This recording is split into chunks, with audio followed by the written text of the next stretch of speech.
After just listening to an MIT-trained neurosurgeon explain why he quit and discovered the true formula for pretty much anything and everything, I realized I've tried it all. Before I begin, feel free to up the speed on this. I do it often on other videos to watch till the end. Energy isn't the best today, and my cloned voice pisses me off more than not. And please pardon the grammar or whatever doesn't make sense. It will if you listen till the end. My energy cannot afford to do retakes and endless scenes.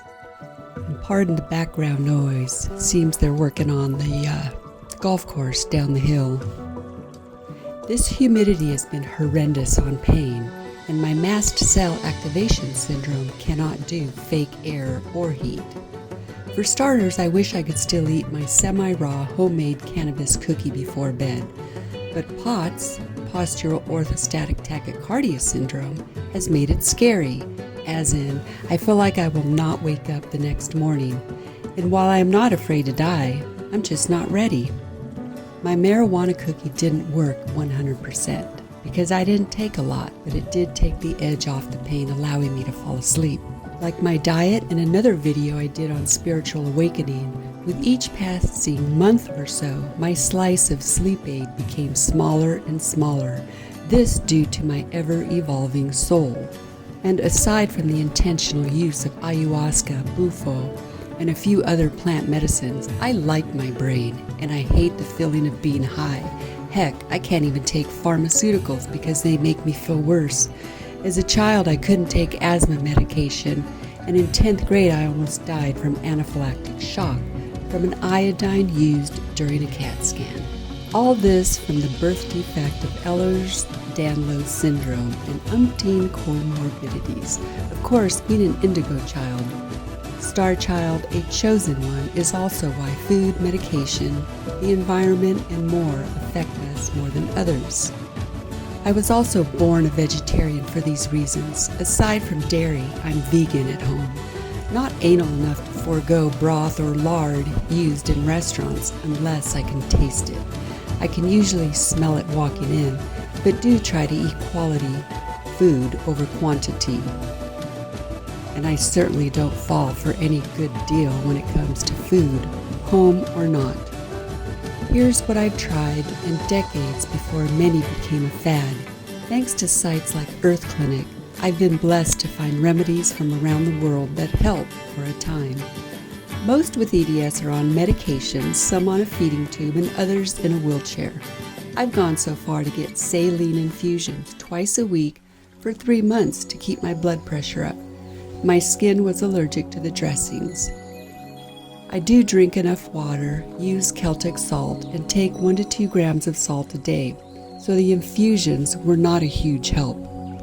Yes, I beat my body up running 2 marathons, full and half, doing gymnastics, working concrete construction in Arizona 7 years, and especially being homeless for just shy of 3.5, but I grew in spirit. Life was not meant to be easy, which is why I never took the easy way out. And while I'm hated for much of my hairy ovaries, no sweat off my soul. I know I'll forget much of what I've tried, but here's a snapshot of some. And pardon if I sound robotic, but I am reading what I wrote so that I do not forget anything. Oh my, I did just remember that I need to get my friend's audio track out that he created for Pain. It helps. He creates music that is individual specific, among other things. Soundfeelings.com. I do need to set up his track on repeat to fall asleep. Any ideas how? I'm all ears. Pain and energy have a way of robbing me of brain cells, and since becoming a YouTube creator, tiring is an understatement. But I have so much to share, and blogging went on deaf ears. Both on my Detox Mentor website and for Sacred Hearts. I can talk and create till the cows come home. My Asperger's is not SEO or tech savvy, not even business friendly. And wouldn't you know, it was God who told me I was autistic. Everything made sense after that, including not being able to follow a long joke or being able to withstand a basketball game. Those horns were terribly painful, And yes, all my sidetracking is totally the high-functioning autism in me. Back to what I've tried. Turmeric, or as some call it, turmeric, the supplements for joints, boswellia, aka frankincense, deep tissue rubs, as you see in the photo. I also had the top left rib removed after realizing why people hired Dr. Kevorkian. Had the right scaling removed to bring circulation to the right side. Didn't help. Cardiologist has since stressed, do not raise your right arm. Even after the scalenectomy surgery.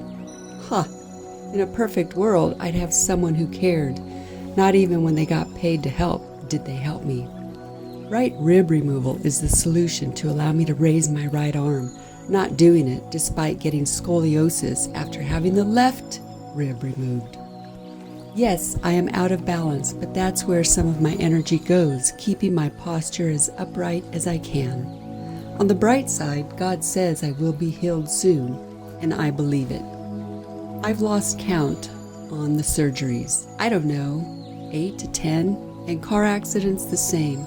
Never my fault on the latter, or both actually.